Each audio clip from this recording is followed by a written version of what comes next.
Satreskrim Polres Buleleng berhasil mengungkap kasus pencurian satu unit sepeda motor yang terjadi pada Selasa, 19 Maret di Kos Puri Bintang Pemaron, Singaraja.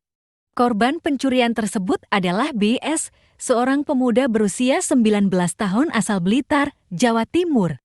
Pelaku tindak pidana pencurian ini diketahui berinisial RA, seorang perempuan berusia 32 tahun dari Sidoarjo yang juga tinggal di Kos Puri Bintang Pemaron.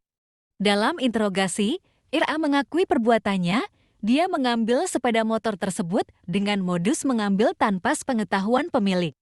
RA mengaku menemukan kunci motor tersebut berada di dashboard sepeda motor dan sepeda motor tersebut sebelumnya diparkir di depan kamar korban.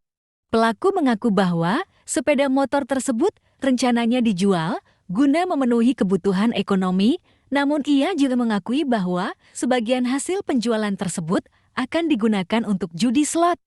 Atas perbuatannya, RA terancam pidana maksimal 5 tahun penjara.